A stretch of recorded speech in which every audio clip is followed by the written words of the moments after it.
Yeah, yeah, yeah. Huh. Yeah. It's percolating. Good morning. Yeah. Good morning to the people on Facebook. Good morning to the people on IG. Good morning to the people on the YouTube. Good morning to the people on LinkedIn and Twitter too. Java. Percolating. Get a vibe, stay ready. Truth in the cup, keep it strong, keep it steady. Pull up a chair, yeah. Take a sip with me. Good morning, good people. Java with Jimmy. Good morning. Good morning. Yeah, the love percolating. Java with Jimmy. Good morning. Good morning. Yeah, yeah, yeah. Good morning. Yeah, the love percolating. Yeah, Java with Jimmy. Good morning. Percolating. Yeah, we in it. Yeah, we in it. Good morning. Good morning. Java with Jimmy. Percolating. Yeah, we in it. Yeah, we in it. Good morning. Good morning. Java with Jimmy.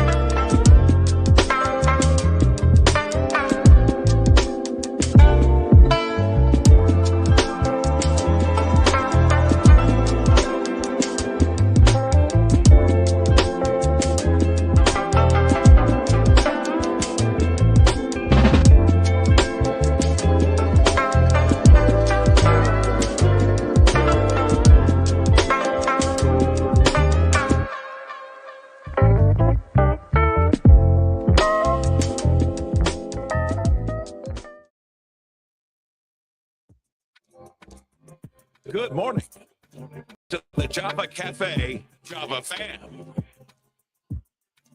Good morning, everybody. Good morning, good morning, good morning. Today is Wednesday, July 8th, 2026. And why am I not centered? Instagram puts us right in the middle. Good morning, everybody. Again, welcome to the Java Cafe. Thank you all for being here this morning. We are here for a We Need to Know Wednesday.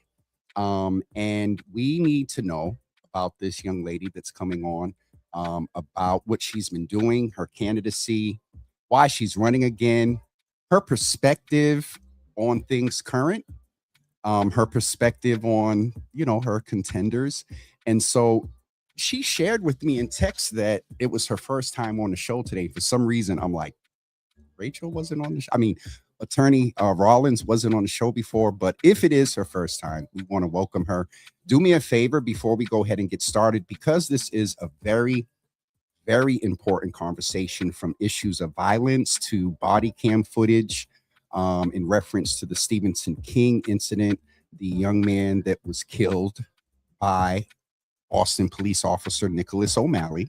Also, there's an increase in violence, mass incasts, those that are dealing with substance use, addiction. There's a lot of reasons that you need to share, like the page, but share today's episode, tag some people, and invite them to listen in on the conversation with Attorney Rollins and I. And I'm going to try to stick to Attorney Rollins, but she's somewhere between Rachel and Auntie Rachel.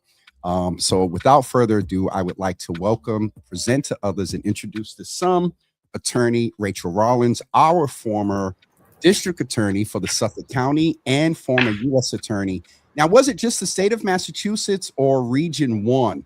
I used to be a Fed, and so... Oh, I love this. I love that you know that. It was just Massachusetts. Okay. But as you know, the U.S. attorney has jurisdiction that can reach outside of Massachusetts, across the country, and actually across the globe. But I was only the chief federal law enforcement officer for Massachusetts as the U.S. attorney, and then the chief law enforcement officer for Suffolk County as your DA. That's Boston, Chelsea, Winthrop, and Revere. Got you. And thank you. And by the way, it's Rachel, not anything else. So please just call me that. Yes, but I want to respect the fact, one, you're a young woman with a degree, and you achieved much. And first of all, let me allow you to say good morning to the folks. And I want to ask you something related, but not directly related. And we'll get into some other questions in a few minutes. But if you would describe the state, after you greet the audience, if you would describe the state of Boss Polly and Mass Polly in one word. So let me introduce myself first, and then I can do that. I'm Rachel Rollins. I hope many of you guys know me. I am a mom to a 22-year-old. I'm Auntie Rara, to two of my nieces that I've been the guardian of for the last 11 years. I'm actually an emergency and hotline foster parent. So I open my home up to young kiddos that are in situations of abuse or neglect and removed from their family. I'm a lawyer. I'm an advocate.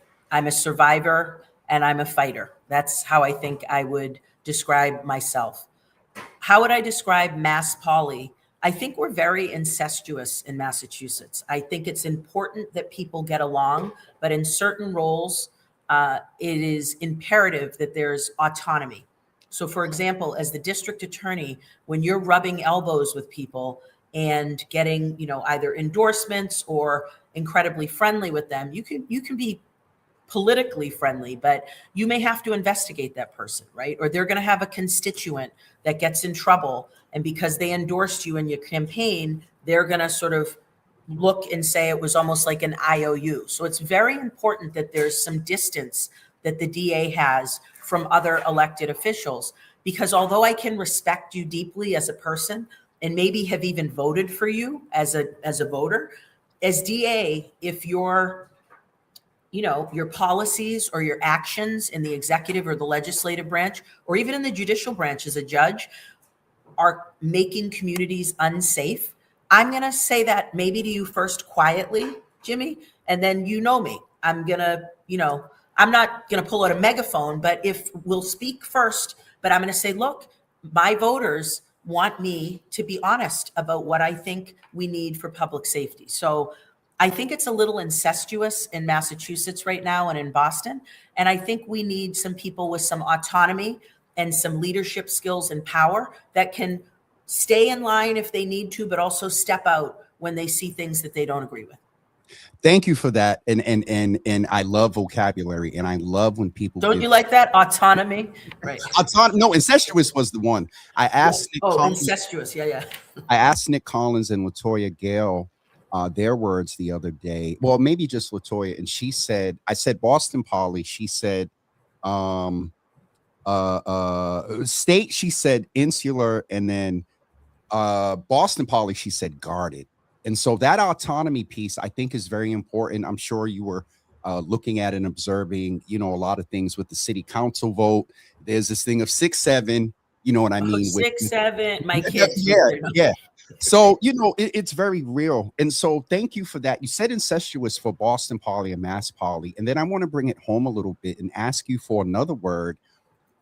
And I'll be honest, Rachel, you've contributed to maybe this context with getting in the race. How would you describe this current DA race for Suffolk County this go around?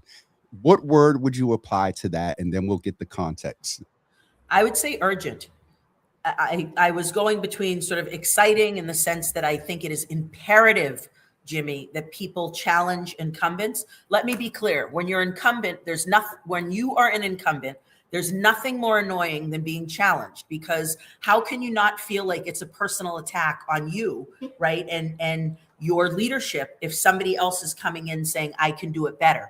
I get that, right? And, you have to get out of your feelings a little bit as a candidate, but I think it's urgent. And in particular, because of things we've seen like this July 4th weekend, when we had 13 shootings, 5 separate shooting incidents, 4 of them in Roxbury, which is B2, the police department, and both homicides were in Roxbury. And there are people still clinging to their life. So I'm not saying West Roxbury doesn't matter or Winthrop.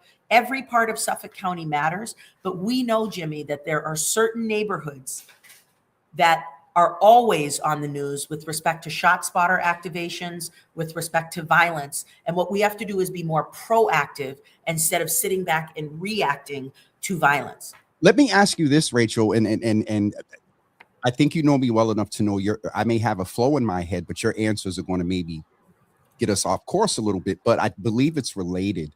What role does the DA's office play in prevention away from asset forfeiture and supporting programs?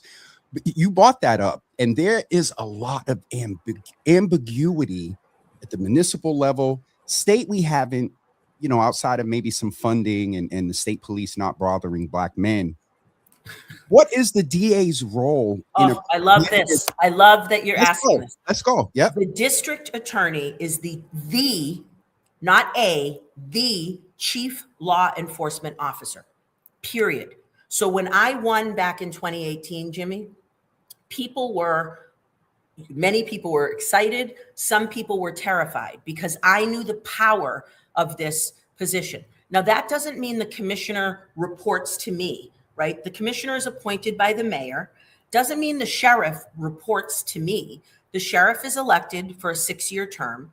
Doesn't mean that Winthrop Police, Chelsea Police, Revere Police, Transit Police, or Mass State Police report to me. But ultimately, I have the authority to make decisions on my own without checking with them. And you know this, Jimmy, the police arrest. But if you get arrested, let's hope you never do, but let's say somebody gets arrested and they come to court and the DA says, I'm not prosecuting that, they don't even get in front of a judge. So the DA is a gatekeeper with respect to what is happening in our criminal justice system, right?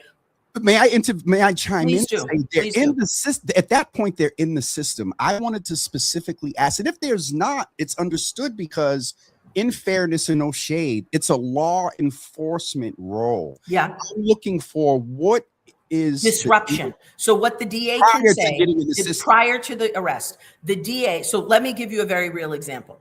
There is absolutely no reason why right now the DA shouldn't be saying to Commissioner Cox, I want to know, Commissioner, now, yeah, he reports to the mayor, but I'm the chief law enforcement officer. What is our policy for July 4th weekend? What are we going to do?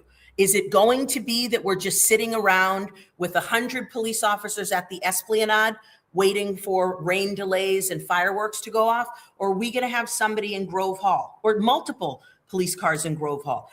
I hope it's people that actually have walked the beat in different sections of B2 or B3 or C11 or whatever neighborhoods they are. So it's not new faces, but it's people that either grew up in that neighborhood, have walked the beat in that neighborhood and worked there, that know some of the people, that can even say, look, guys, I get it. We're going to have a great July 4th. If you're drinking in public, you're going to get arrested, right? I don't want you to drink on your porch, right? If you have illegal firearms, we're going to take them, right? If you are gathering and it starts getting too congested and you're blocking the street, we're going to push you back. But we respect you enough to tell you what's going to happen. But there has to be a presence.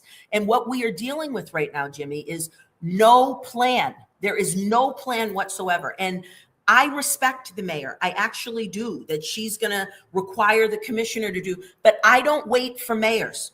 I don't wait for the legislature either. And I don't wait for the judicial branch. Google me. When I was the DA, I would say, what are we doing this weekend? I want to know who's getting out this weekend. Is anything happening? I get it. People don't like the brick, but we need to know what's going on with who's coming home, where are the parties, what are we doing, and why don't we have a bigger presence? And the last thing I'll say, Jimmy, is the police should be speaking with, the Tina Cherries, the Ruth Rollinses, the violence disruption groups that are supposed, the Transformational Prison Project, all of the different groups that have ties in that community, the Supremes, the Fuquans, get involved. Tim Deal, Sean Ellis, I get it. They do other things. If they have tentacles in our community, let's talk to them and say, and by the way, can we pay them?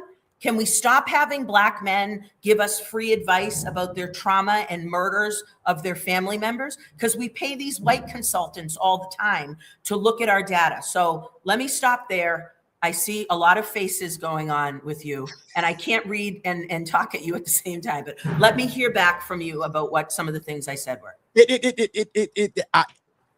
To keep things simple and focus on your candidacy and what you do in that space, it is... A few words I have for what you just said are duh. Duh. And what I mean by that, I love is it. Yes. not directed towards you, but what you just articulated, Rachel, is a model, is enough familiarity that knows that Memorial Day, July 4th, Carnival, Yeah. PR Festival, maybe. Yeah. So thank you. Well, and Jimmy, wait a minute. They can deploy the police to Franklin Park to break up barbecues when Black people have been going there for decades, but they can't have police presence on the corner. And I'm not saying I want our neighborhoods over policed. I don't. What I want is some sort of thoughtful plan. And by the way, this is what happens with all of law enforcement. They care about us once we start dying. I want to be believed in and cared about while I'm alive and thriving and moisturized, okay? Because I am. I'm moisturized, Jimmy, but go ahead. I am. That's with you today. All right. We got a little bit off there, and I want to jump into a couple other things to respect your time. 2018 was powerful. You were a part of a cadre of women, Black women that got in. You, Liz, Ayanna, Nika. and Nika Yeah. got in. You touched on it a little bit, but I want to even ask, Yvonne Spicer, I think out of Boston, but the mayor, as right? mayor. We Yep. had some dope people. Go ahead. Absolutely. I wanted to ask you, that piece where you talked about Black men, you mentioned it a little bit. Folks like Milton Dos Soto that's in the room, Joey Bennett from Yard Time Incorporated. Yard Time. Yeah. That part. I'm going to set a little bit of context. There was the young man, Ty, that felt he had no other choice because of lacks in mental health services, past history with law enforcement, that by reporting, it looked like he was attempting to die by cop. I agree. And that wasn't the first incident. I'm sure you may be aware. I don't even know if he was where 2020, there was an incident the DA. out then, and he was like, finish me. Yeah. That's a mental health issue. A lot of our Black men, you talked about the Life After Prison Project, Yard Time and whatnot. They're coming home, and it's evident that the mental health programs and some of these other programs, Rachel, that have funding to serve these men, and they're not. That urgency that you talked about, you're running, the incidents that have happened, how would you and your office support Black men that really need, and you talked about it, preventative support services before they get into another incident or when they come home? What would your office do intentionally around supporting Black men's mental health? So the thing I'm most disappointed about, and I thought I understood it as DA, you get farther away, Jimmy, when you're the U.S. attorney, because you don't just focus on Boston, even though it's the biggest city in New England. You step up and you look at the entire state. Our systems aren't talking to each other, right? So if you speak to whoever the head of DOC is, right, and that's the governor who appoints the head of the Secretary of Executive Office of Public Safety and Security, which DOC, Department of Corrections, falls under. Or even if you speak to any of the sheriffs, there are 14 sheriffs, or if you speak to the head of DYS, right, which is Metro, right, on Harvard Street. I teach there in the murder unit and in the Suffolk County detention unit. Soon to be Mariposa, I'm going to be teaching with the young women. If you talk to all of them, they would all say, we provide mental health services to the people that we have in detention, and they get great treatment on their way out the door. They're given a probation officer, a parole officer, whatever. If you talk to the actual people, Jimmy, their story is very different. They're like, I don't have mass health.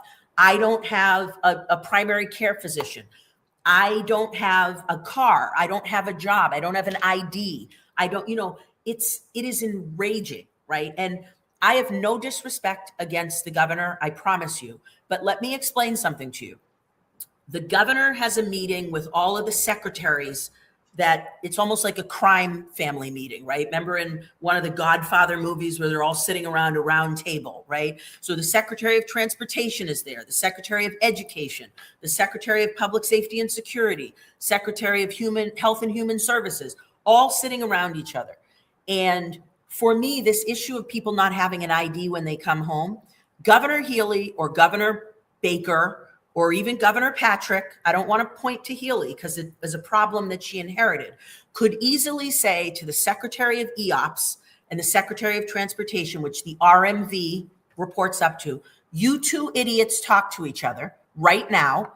And DOC person, when you have a prison ID, EOPS, Executive Office of Public Safety and Security, and Executive Office of Transportation, I want the RMV and the Department of Corrections to talk to each other. Everyone gets a prison or jail ID. The only place on the planet, Jimmy, where people know exactly who the hell you are in prison or jail because you've been fingerprinted and they know you. So just show the prison ID to the RMV and then say, can you issue a mass state ID? It is not hard. And the fact that I get agitated is because people think you have to be in Mensa or have a PhD or 9 thought groups to come together to figure out how we're going to do this. If you cared about it and you wanted it done, you do it. And I promise you, Jimmy, if these were white kids or wealthy kids from Winthrop or Arlington or Waban that couldn't get an ID, we'd have a printing press machine printing out IDs in front of the community center the second they got out. This is what happens with our community, and we have to mobilize, and we need adjutants. And I don't want to be an adjutant. I want to enjoy the garden party. I don't always want to be the skunk at the garden party, but I will skunk it up if our community isn't getting what we need. Let me jump in, Rachel, and I appreciate everything you've said thus far. And some of this question comes from personally and from community, and it's been some energy out there. One of the comments in here talks about where is it? We need this energy and leadership and knowledge base in Boston. And let me just ask the question. Now, I think it's important. You said that you had a purview of Suffolk County. What you did, whatever, got you on Biden's administration, and they offered you the U.S. attorney position. Yep. In that vein, and with what happened, and we can talk about that in a couple of minutes, with all that you have to offer, why did you make the decision away from increasing your impact at a state level? Why did you make the position to leave Suffolk County? Yeah. So, Jimmy, it's the biggest question, right? And I'm going to be honest. If I knew that the person that was going to replace me would, without a single vote from Suffolk County, because remember, the only reason DA Hayden, his name, is because I left, right? You wouldn't know who he was unless you were in the sexual offender registry where he lost 1,000 sexual offenders, right? According to the auditor. We could talk about that later. But I left to become U.S. attorney because I thought we had put into place policies that our community voted for, that our community wanted, and I mean resoundingly, right? You know that the auditor keeps singing that song, like, where the hell is my audit? Which I kind of really like. But she got 72% of the vote with respect to auditing our state legislature and what that ballot initiative was. I got 80% of the vote when I was the DA. So the people of Suffolk County spoke about what they wanted. We had policies and practices in place that were working, Jimmy. We had a 20-year low in homicides. We were the first DA's office in the United States of America to get our grand jury up during COVID. I mean, we were not just the best DA's office in Massachusetts. We were the best DA's office in the country. And if I knew that on day one, this person without a single vote was going to come in and trash all of the policies, you don't have to follow everything I'm doing, but at least win the election and get a damn vote before you start disrupting anything, right? So I don't think I would have left, one. And two, the reason I did leave is because, Jimmy, when I was the DA in Suffolk County, I'm not joking, at least 2 to 3 times a week, I'd get a call from somebody in Lawrence that was like, can you help me, please? Our DA is awful. They're not looking into this. My child, they say it was a suicide. We believe they were murdered, right? Or Nantucket, the word nigger, excuse my language, is scrawled on, a church or somewhere in Nantucket. And the DA out there in the Cape and Islands says like, and won't look into it, right? Can you, Rachel Rollins, look into this? Springfield, Worcester, all of these other places where people were calling and saying, please, can you help us like you're helping Suffolk County? This isn't about my ego. This is about what the people of Suffolk County were able to get done through me. They helped with my policy. So I believe, Jimmy, whether right or wrong, and, look, we're here now. Unless you want to give me some, secret to go back in time, and we can't change the past. We can only learn from it and move forward. But let me ask you a question in that vein, Rachel, Sure. if you don't mind. Another one, you said that was the top question. I'm sure this is 1A. Talk to us about the findings of the DOJ. Yeah. With what happened. Allegations. So first thing, you see hold on. You see the lawyer come out in her. Oh yeah. Well, it was listen, the words matter. Words matter. I believe that, Rachel, but the compilation of the words in that investigation resulted in them either you being forced to step down or they let you go. Talk to us about that. Would you, and I believe this was the DA's race, and if I remember right, there was some conversation with Ricardo or something like that. When you said you can't change the past and you learn from mistakes, what lesson did you learn from that situation with the DOJ? Yeah, so let me start from the beginning.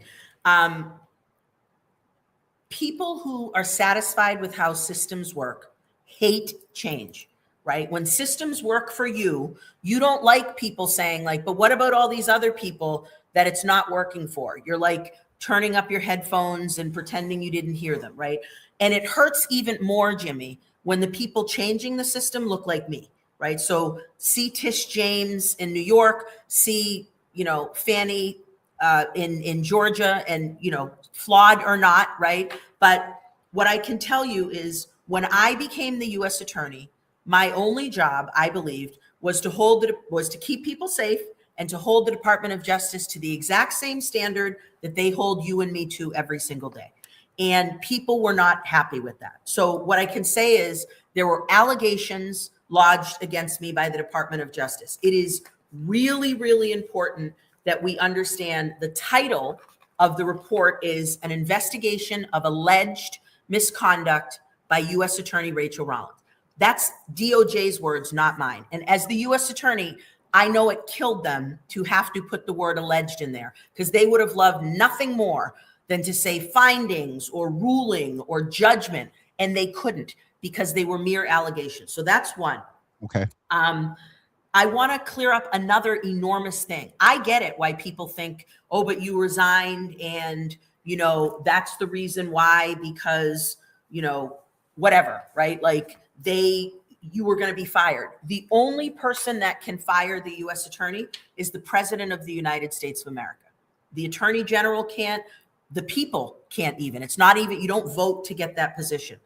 I resigned, actually, Jimmy, not because of any report or allegations. I resigned because I had three confirmed death threats, each that were mishandled worse than the next while I was the U.S. attorney. The last death threat, Jimmy, came in May 5th, and that was 2 weeks before I resigned. And I'm looking at a report that says threat against U.S. attorney employees or family members that I was actually finally filed. The call came in, Jimmy, at 10 in the morning on a Friday. And this emotionally disturbed person, I guess, was yelling and screaming my name, calling me a bitch, and said they were going to come in with a shotgun. I was not told about that until after 3 p.m. that day. So it's May, right? I go out, I'm getting coffee, I'm in the seaport. I'm engaging in my life, none the wiser that a person wanted to murder me, literally with a shotgun. I'm coming into the courthouse with the shotgun. It was not handled. And then when I finally said, well, why did it take so long? What are we doing? They said, well, he didn't say he was going to shoot you with the shotgun. So honestly, Jimmy, I was like, is this the policy of the Department of Justice? And remember, if they're treating me, the U.S. attorney, the highest ranking person in the federal government in Massachusetts this way, how do you think they care about your safety? The last thing I'll say is they said to me, as I said, I'm going home, is, oh, don't you know people at the Boston Police Department? Can't you call them to get, some like security or help for you? That's not the policy of the Department of Justice, right? And so remember, Jimmy, I had a completely white staff that I inherited. They were all qualified. I inherited them. And as the U.S. attorney, you can't fire anyone. As the DA, you can, right? Like, which we're going to get into, right? So the current DA has 2 state troopers that are in Quincy drunk at the Real House. And one of them gives another one a fist sandwich, right? 5 fingers to the face, punches and knocks him out. Our DA, Hayden, that's the state police in his Mass State Police Unit. He isn't firing them, right? So for me as the U.S. attorney, I can't fire my staff. As the DA, I can. And what I said was, I'm not going to fight to be the U.S. attorney in a place where people don't care about whether I live or my kids live. My ego, my character, you can call it into question all you want. My life is more important than that. So that day, Jimmy, May 5th, that Friday evening, I left the office and I was going to resign as of then. I notified DOJ. That was my decision for resigning. Nothing else. Would there be, Rachel, any, when the original question was like a lesson learned, would you handle the situation differently so there wouldn't be any allegations? I think for me, there were always going to be allegations no matter what I did, right? When you lead the way that I do, when you say to an entire staff of people, and by the way, the U.S. Attorney's Office staff believe that they're exceptional. And what they didn't like was when I came in from the DA's office and said, I'm sorry, you handle 2 cases a year? What are you talking about? You make $185,000 American dollars a year and you've handled 2 cases? DAs, assistant district attorneys handle 30, 40 cases a year. I get it. They're not as serious cases, right? I'm not talking about federal cases, Jimmy, MS-13, where you have 15 defendants, RICO charges, murders, predicate offenses. No, if you handle 40 cases and they're 1 exhibit OUI bench trials, that's different. But I just said, it's January of 2022. You're all working remotely. It's time to come back to the office, right? People aren't happy about that. They want to work from home and make $185,000 a year. I also said, hey, none of you have ever been to a prison or a jail, and you put people in jail all the time. Everyone in my office at the U.S. Attorney's Office has to visit a carceral facility.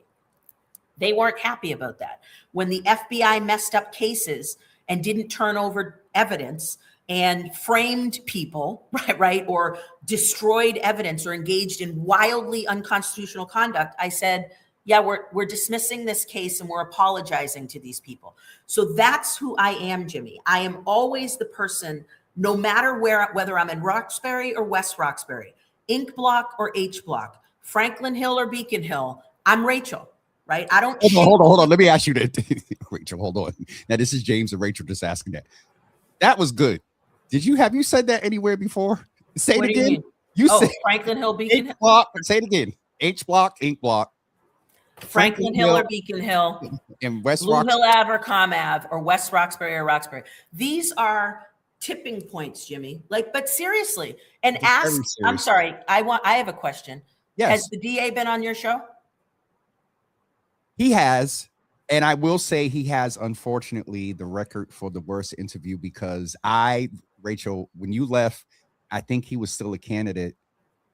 That goes down. Him and Nick have almost a tie for the worst interview ever because you know me, and I want to pause for a minute.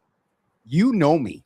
And got a good sense. The wispies are coming out. I want people to know that this means I'm getting crazy because my wings are coming out. Let me slide those back. I'm sorry, you made me say yo. So now we're really going into James. Get it? Let's go. Let's go. Personal things real quick. The number one question I get when I think you were on before. I said something, and someone typed, "Everybody wants to know what gel." Oh, what gel, Rachel? You know what? I know, but you know what somebody called me once? Attila the Bun. Not Attila the Hun, Attila the Bun. I know, and when I do my hair and blow dry it out, people are like, can I help you? I'm like, it's me, Rachel.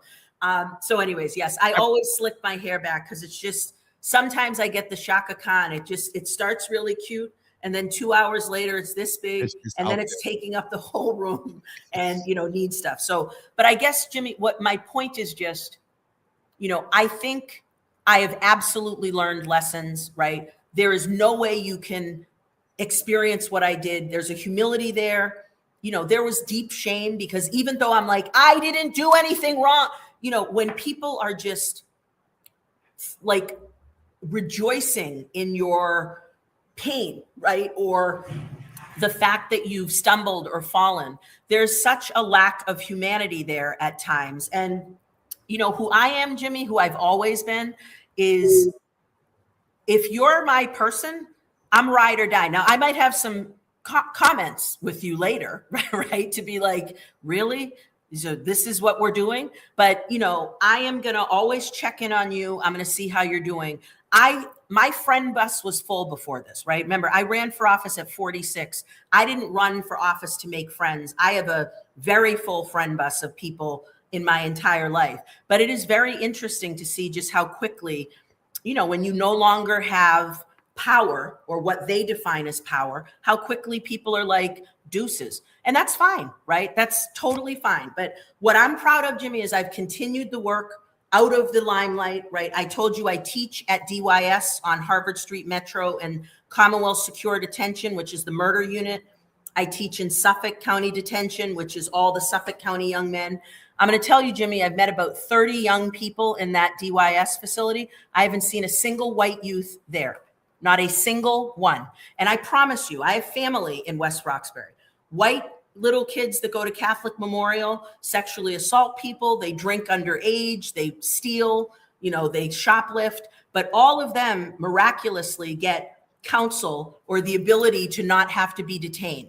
It's our kiddos. And even in Mariposa, the young women's unit on Harvard Street, DYS Metro, I don't think there's a single white girl. And I don't want white kids or black kids or Latino kids detained. I'm not saying like, round up all the white kids and let's do this. I'm not saying that. What I'm saying is it is a stark reality the second you walk in there. And all of these, aside from the murder unit, are Suffolk County cases. But remember, Jimmy, the overwhelming number of young people in the murder unit are from Suffolk County.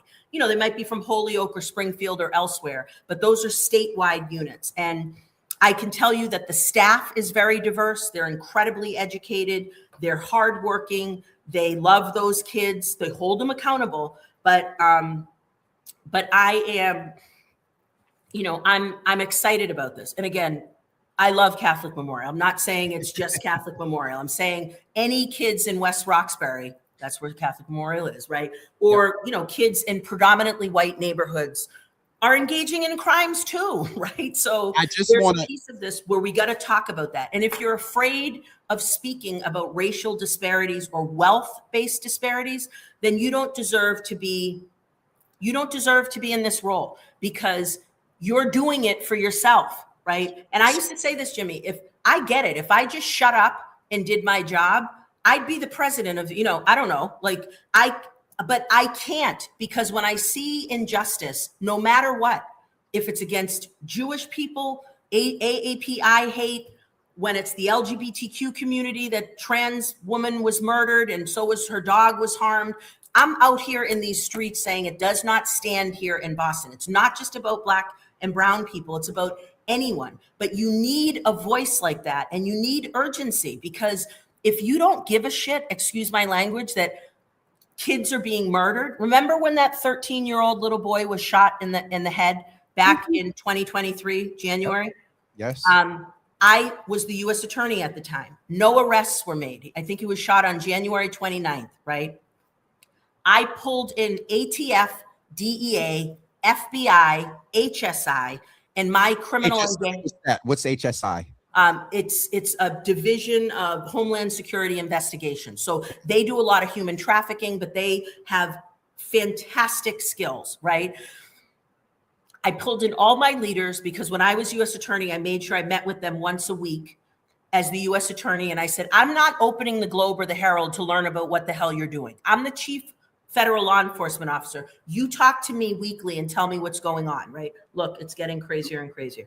But anyway, so what I said was, there is no way somebody shoots a 13-year-old in the head and doesn't have a criminal history. Where the hell is this person? You're not taking off to New Hampshire for the weekend. Find this mofo, right? and the feds, we arrested him before the Suffolk DA's office did. That's who I want our U.S. attorney to be, right? Jimmy, every single firearm shooting, the ATF should be involved in. It's alcohol, firearms, and tobacco. Every firearm needs, oh my God, I just got handed some gel. So watch this. Watch how quickly this Rachel works. Rollins. Rachel Rollins. I need to look slicked and slid and slided. No, what it means is we're having a very All right, passionate, real here we conversation, go. and the humidity has a. And this is who I am and who I always am. So whatever. But listen, Jimmy, that's who I want as our U.S. attorney, right? No disrespect. The U.S. attorneys before me lived in Chestnut Hill and mansions in Cambridge, Wellesley and Woburn, and that's fine. They don't care about shootings in Roxbury because it's not happening to their kids, right? They don't care that the Boston Public Schools have a consent decree and have been, look at DESE and other places saying. Can I ask you a question? Can you Sure. define consent decree? Yes. I'm going to ask, does that mean that they consent not to share information with Rachel? So Stop. consent decrees and settlement agreements. Let's go through this really quickly. The Please. Department of Justice and the Attorney General of a state have the ability to look into pattern and practices. It's not a criminal process, it's a civil process where they look into law enforcement agencies and organizations. So prisons, correctional facilities, police departments, mass state police, or to say, are your patterns and practices that you engage in, are they violating people's constitutional rights? So the Department of Corrections for Massachusetts, the entire Department of Corrections, not MCI Norfolk, not Boston pre-release, all of them, the Department of Justice went in and found that DOC was violating people's 8th Amendment rights. Okay, so that's cruel and unusual punishment, because individuals having mental health crisis were put into solitary confinement longer than the DOC policy said they should. Let's say hypothetically, you're allowed to be in there for 24 hours. They'd leave you in for 7 days. You could only be there for 3 days. You'd be in there for 14 days. And people were harming themselves up to and including suicide. So I was the U.S. attorney that said, hell's no. And we signed this agreement with the Department of Corrections. Get ready for your brain to be exploding. Who represents the Department of Corrections when it's sued? The Attorney General of our state. So Maura Healey, who's now the governor, whenever the DOC does something wrong, whenever a prisoner or a detained person dies or is killed or takes their own life, and you sue the Department of Corrections, Attorney General Campbell defends the Department of Corrections. Because the Attorney General of the state is the law firm for the state. Yep. So anytime the state is sued, the Attorney General defends them. Here's the difference about who I am as the U.S. attorney and who other people are as either AGs, DAs, or U.S. attorneys. When I was the U.S. attorney, I said, let me be clear about something. If Dominican and Black women keep dying in healthcare facilities during childbirth and the same doctor keeps allowing that to happen, consider yourself on notice that you are a terrible doctor. And the next time somebody dies and sues you, you're on notice now. I'm not defending you, because the federal government has to make a decision to say this was within the scope of your employment to defend you. So I say, sue me. You sue me, doctor that lets people die during childbirth. You get a lawyer and sue me as the U.S. attorney and say you have to defend me. And then I'll say back, stop killing Black women. Stop letting Black women die. To me, if I were the Attorney General, I would be saying things like, hey, DOC, you're under a consent decree, meaning the government is looking at you and saying you are required to do these things. You've agreed to it. There's a difference between a consent decree and a settlement agreement, but they're very similar, meaning you agreed that you did these things. You've agreed to make these changes, and we're going to monitor you for 3 years or 5 years. We're putting in a monitor. You have to change these policies. We're going to go in and do walkthroughs to see if you have. If you're under a consent decree, if I'm the Attorney General, I'm like, anything that happens there, we're not defending your conduct. Or walk in there and say to the head of DOC, change this shit immediately, or I'm not defending you. That's the type of leadership I think we need, right? So last thing I'll say, Jimmy, is when I was the DA, I did the lead database. It's almost like the Brady database, right? So bad police officers. What happens is if the DA has a spine, they will say, you engage in this misconduct and the police won't fire you, I'm never calling you as a witness. If you are involved in any case, I'm not calling you as a witness. And I will send a letter. I won't just say that quietly. I'll send a letter to Commissioner Cox that says, Detective James Hills is no longer permitted to be involved in any cases in the Suffolk County. If you want to keep him and pay him $250,000 a year, put him on a desk somewhere. That's the leadership we need. The thing I get mad about is there's no follow through. People just say to you, I believe in justice and safety. And everyone's like, great. And then he's like, Mayor Wu, and steps away, right? Rachel Rollins. I'm sorry. No, there's no need to be sorry. You know what? Sorry, not sorry. I'm not sorry. All right, a couple of things, because we're a little bit over time. I want to ask one policy question, and then I want to get into a little bit of the politics.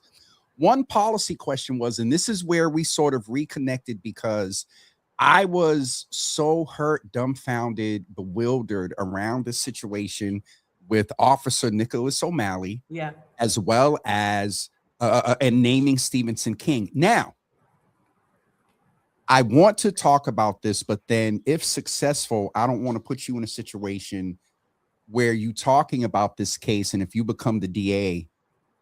No, it won't, because I did the same thing. I did the same thing with Sean Ellis, right? Before I came in, the Sean Ellis case was happening. And I have no insider information, Jimmy. So go ahead, ask me. I just want to make sure that you're good. No, I we don't want to give people more ammunition on the motive that you said referred to earlier. And you mean when I get in. But go ahead. Yeah. Yes, ma'am. How would you have handled this case, Rachel? Because I'm not an expert, but I know that a DA's office typically has good, strong relationships with law enforcement. That's one of the reasons people push back about your policy with not letting them come in and testify if they were found. And so I was bewildered in that, because part of me was like, what is Kevin doing? He just alienated his base. Yeah. Then there was the other side, that the Black community was I was encouraged that Black man stood up and did something, Rachel, that I don't remember seeing a lot of that energy before.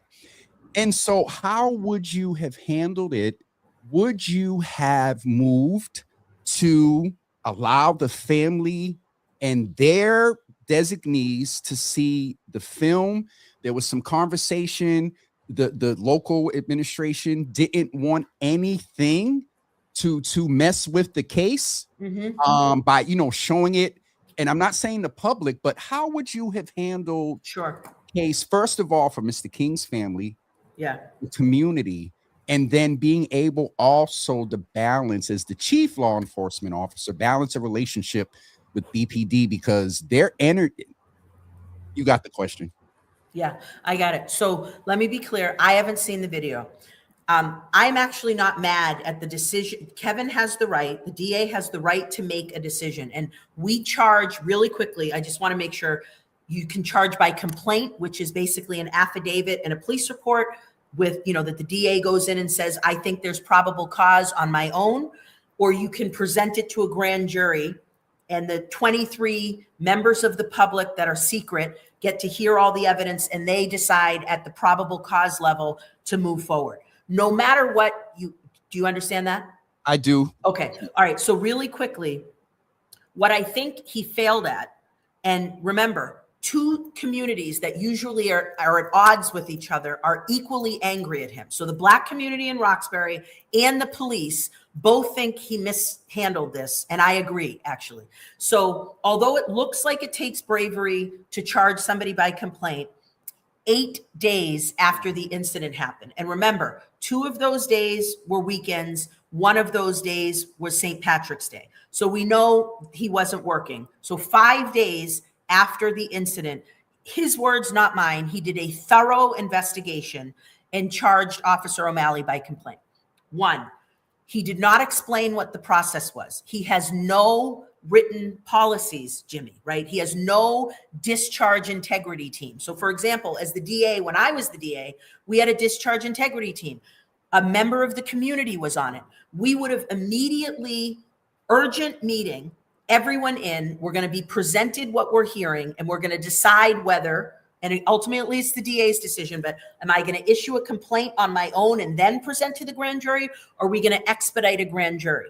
Two, we have to understand the DA controls the grand jury. So don't let Kevin lie to you and say, I had to get in touch. No, okay?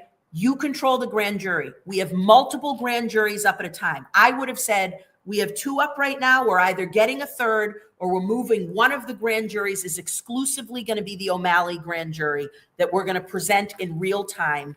And then I would have said, let me tell you what our process is. I can't talk about this case, but let me tell you that I have 4 prosecutors in this office. Between them, they've handled 200 homicide cases. They are the best of the best. I've cleared all of their cases. They are working round the clock on this. Let me explain to you what we're going to be doing. We're going to be pulling ballistics evidence. We're going to be making sure we pull an expert. We're going to be making sure that O'Malley gets his legal counsel and is talking to us if he wants to or not. We're getting all the evidence from the Boston police and the fitted team, but we also need to respect Stephenson King's family, who's lost, even though Stephenson King was clearly engaged in criminal conduct, he did not deserve to die. Nobody does, right? That's not the way our legal system works. Now, neither did O'Malley. O'Malley doesn't deserve to die. When he goes to work, he doesn't have to die doing his job as a police officer. So it's tough, but Kevin didn't do a good enough job explaining the process.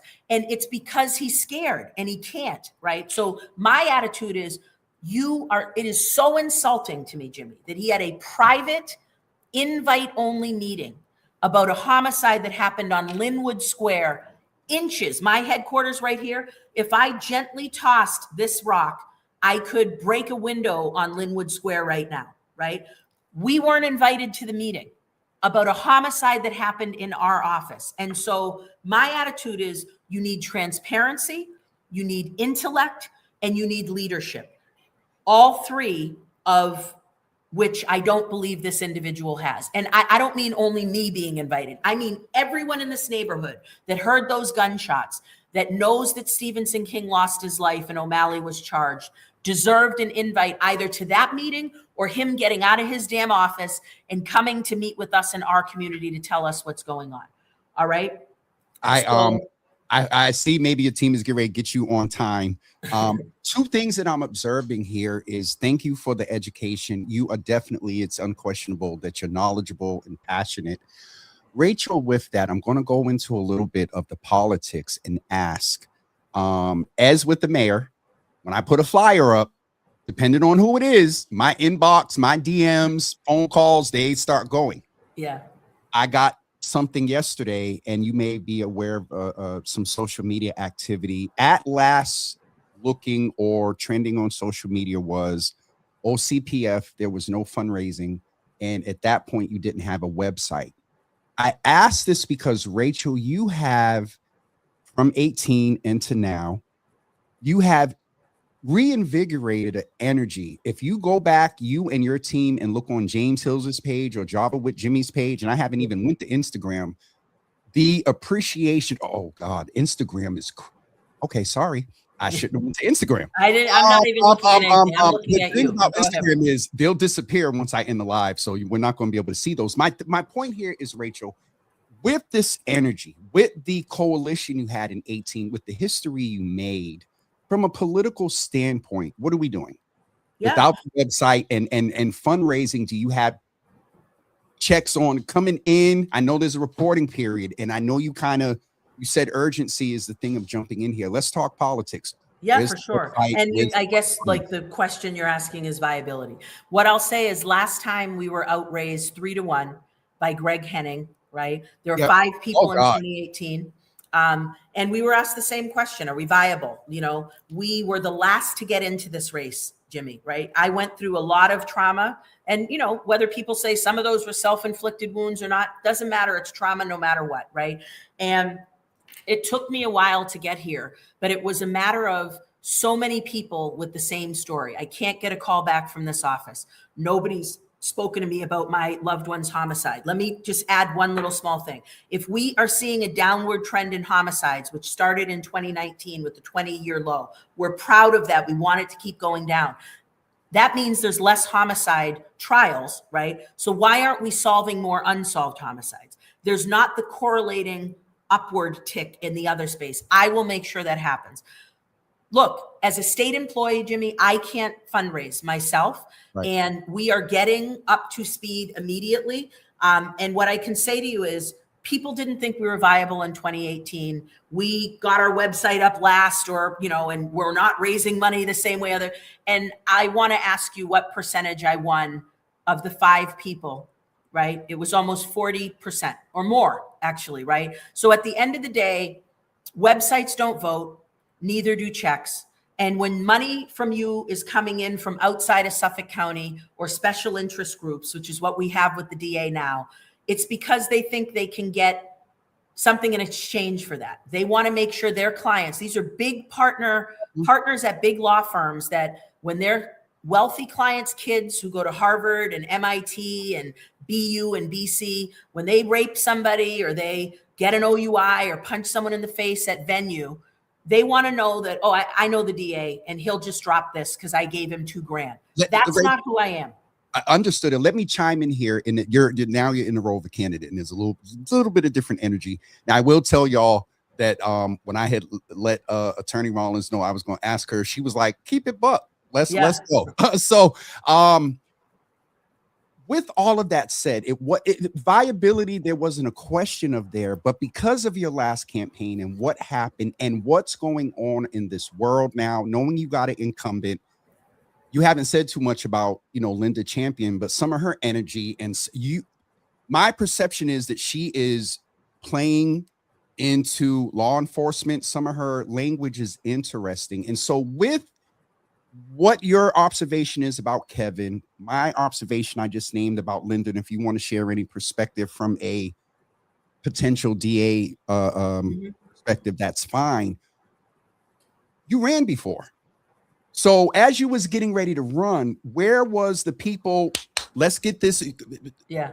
You know, when is the website coming up? When is the kickoff? Because Rachel, the policy is just, I love it. No, I get it. So we had a kickoff last week. It was fantastic. This is one of the hearts we have. We're in our campaign headquarters right now in Roxbury.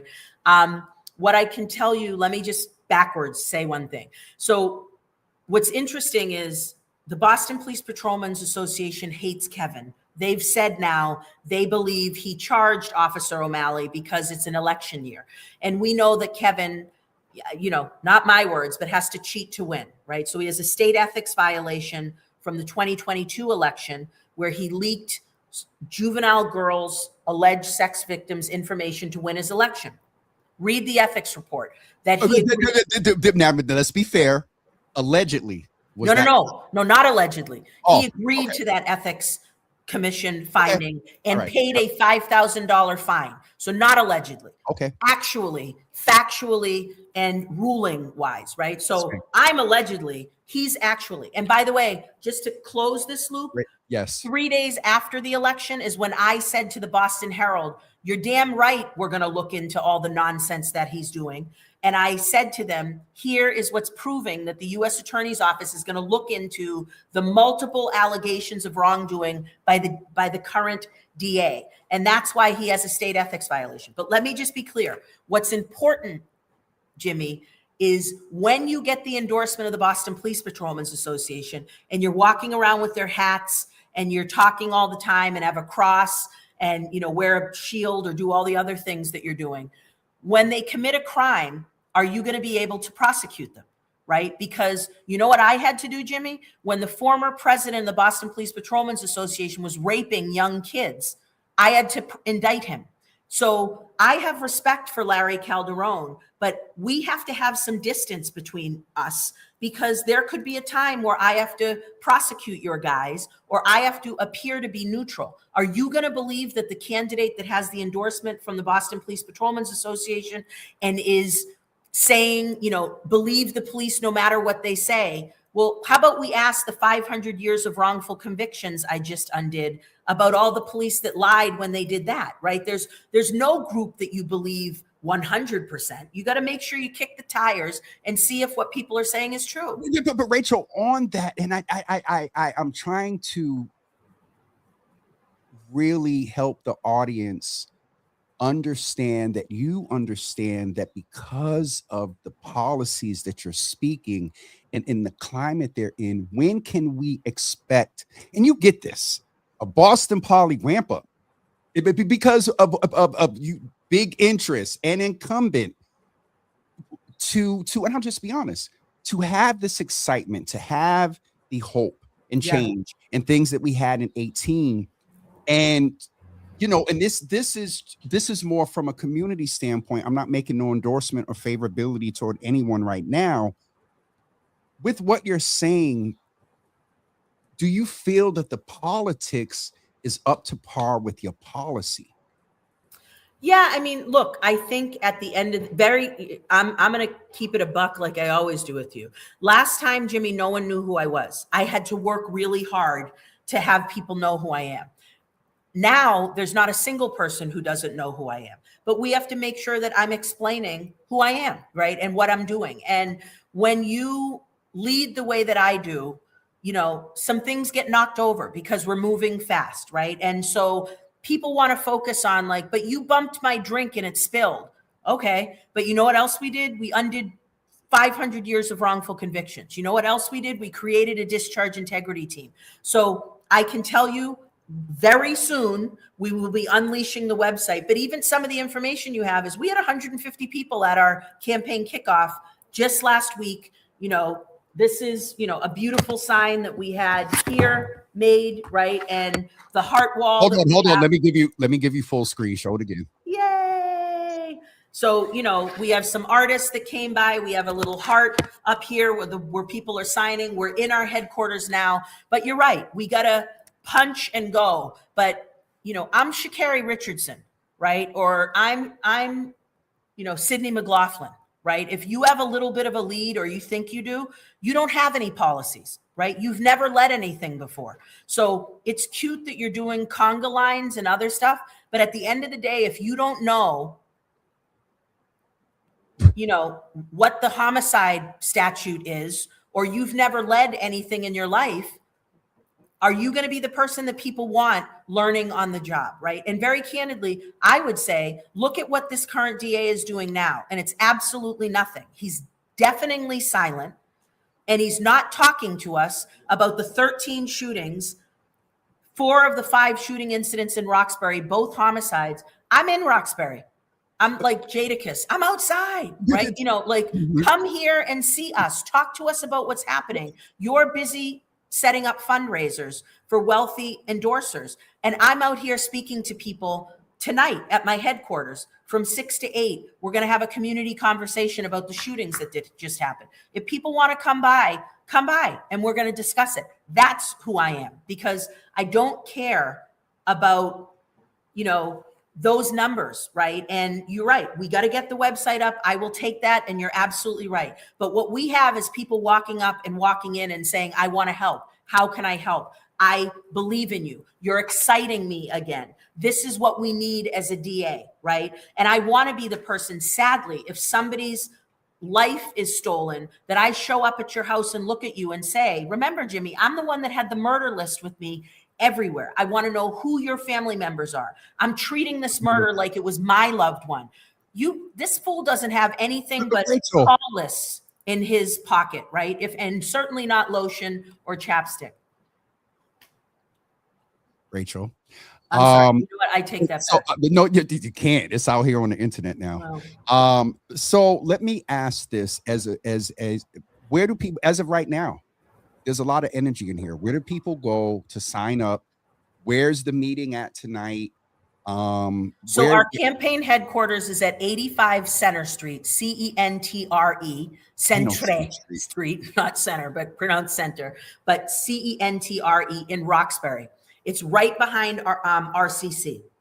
We're the old church right now. And what I do want to say, Jimmy, is your listeners, I want them to engage with me, right? I am seeking your vote. How do they do that right now? How do they engage? If they wanted to come and sign up for 10 volunteer hours and donate, where they do that at? I said, where they do that at? To what? It's so tonight's event is 6 to 8 p.m. But let me see. What I'll do is I'll write down website. Let me just see. So if they go to, yeah, there it is, right here, 85 Center Street. So anytime they find Rollins, ROLLINS 4, the number 4, DA.org, they can find anything with us. And I'm on social media with respect to DA Rollins or Rollins for DA and all my social media handles.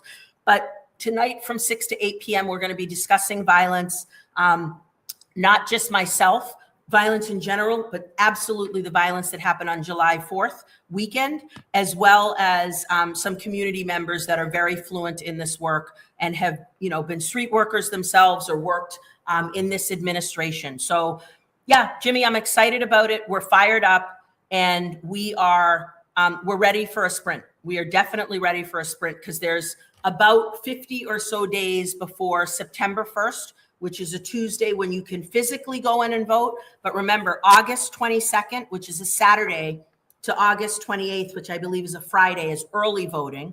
And if you aren't going to be here September 1st, you can request a ballot to do mail voting. So I'm requesting your vote. Hold on. I just want to look down the bottom of your screen and see what name is in the chat today. Oh, Bobby Constantino. I call him Bobby Valentino. Slow down. Bobby, very instrumental brother in the 2018 race. Around that thing that was largely predicated upon your agenda was the power of the DAs, the power. What a difference the DA makes. Yeah. Myself, Bob. Well, let me correct that because I got in trouble the other day because I was involved. Bobby Constantino, Rasan, and some others were really pushing for that. So when I seen his name pop up, so here's the website, everyone. Bobby says to go and sign up there. And then thank you, Bobby. Now maybe I'll get in trouble for this. If you win. I didn't even see that over there. So yeah, I mean, look, are you Jimmy, bringing Bobby back if you win? Oh, well, Bobby's always back. I mean, he will absolutely be dealing with all of my data like he did last time. And remember, we were leading the nation and the new DA came in and all of those public-private partnerships that were free, looking at data and forming our policies immediately cancels. I had one of the, if I remember right, we had either Northeastern, there was something that Bobby was doing. And I think I had one of them on here to kind of talk about. Bobby came on and talk what we lost in there. Rachel, it is 11:10. Last, not question, but when we talked, you said that you wanted to, from your perspective, you wanted to tell the public about our first meeting. Well, listen. So Jimmy, some of my favorite people, things start out a little tense, right? And so we're not going to say what happened. Carlos is in here. Carlos, I'm sorry. Carlos is in here. Can Carlos type up what it is that happened? So Jimmy came out of his mouth, and I think he let the light skin fool him and said some nonsense about who he thought I was. And my response immediately was like, I'm sorry, who is this person? I want to meet him right now. That is not what you said. Excuse me. This is a family-friendly show. I said, in the name of the Lord and Christ, I'd like to meet with my brother. No, you know what I said. But we met and you told me truthfully what you believed. And I said back to you what I did. And we cleared the air. And my heart is full. Like, I feel like I don't hold you. I actually respect you more because you were honest about what you believed and said about me. And like most things, maybe I didn't say it right in the first place, or they're like, this bitch, excuse me, right, lives in Medford or whatever. It's like, no, I was born in Boston. I own a house in Medford, but all I do is, all I did was work in Boston, right? And as you know, I've been in Roxbury proper, right, for the last 9+ years and don't ever want to leave because I love it here, right? So my point is just, we started a little bumpy and then we had a conversation, and now I think we can agree to disagree on things, but we can always be respectful. Those are my favorite type of relationships. I have the same relationship with Governor Baker, where we got in a little tussle, right? And then had a very honest relationship. And we don't agree on all things, but I will say it started bumpy, but I'm respectful of who you are as a person and that you voiced your opinion, because very few people do, Jimmy. People talk cash shit, excuse my language, when you aren't around, right? And then when you get there, they're like, "Hey, sister, good to see you." If I they know, say right? anything. No. I was gonna say counsel, Lord Jesus.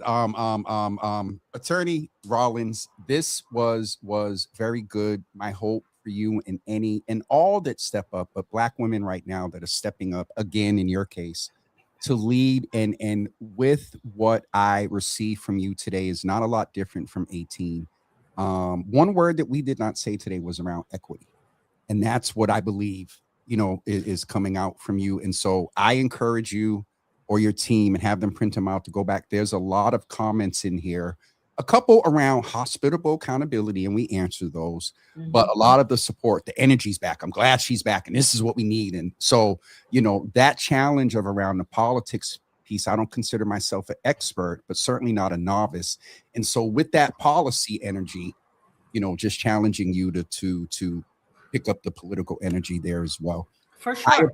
I appreciate you. Thank you for the times of Always. Or I'm sure the gel is going to get clipped. Oh, girl, I need it. What I really need is a little brush. And No, we're not. Rachel, like get off. Chicago. What was that movie that Joe Torre just kept brushing his hair over and over again with Tupac and Janet Jackson? Poetic Justice? Of course, that's right. Okay. I'm just All going to right. be brushing my hair all day. Anyways, always a pleasure, my love. We'll be in touch soon. Thank you. I Thank you. appreciate you. Yes, And ma'am. vote. Everyone vote for me. Bye. That's a candidate. Because if she left here and didn't ask you to vote for her with all she said about policy and all that, that's a candidate. I'm tired. It's 11:14. I was supposed to be here till 10:30. So, Rachel had me cracking up because that first, she was nice. I want to thank Carlos. I want to thank Marvin Vinay, Therese Perry. Because back in 2018, I put a post up and I got texts and phone calls, I think, from all three of them. And not very soon after, I got an invitation to go sit down with Rachel. And when I tell you that I kept it 100, a buck, like she says, and she kept it a buck, he won my vote that day. So hopefully we were able to extract a good percentage of what you wanted to hear from candidate attorney Rachel Rollins. I did let someone know to tell Linda Champion's team to shoot me an email about chatting with her. And I saw Kevin the other day and told him I'd like to chat with him as well. And so we may have the other two candidates on very soon. I cannot and will not go into the most Ayanna. You said some things, but that one right there, this, and the thing is, now this is just off the cuff commentary. Go look at Linda Champion's page. Watch some of her posts. I met her at the Super Bowl and I didn't get that energy. And I've, seen her in community, said hello and stuff before. And so in conversing with her very quickly that day and whatnot, I'm like, okay, she seems cool. But then I'm seeing some stuff on social media and the language and the let me back off so I'm not perceived as endorsing or downplaying anyone. To Ayanna's point, Kevin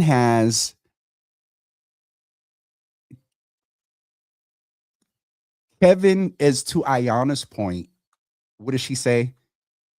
Let me go back. This will be the most interesting race for any office we've had in a long. No, Ayana.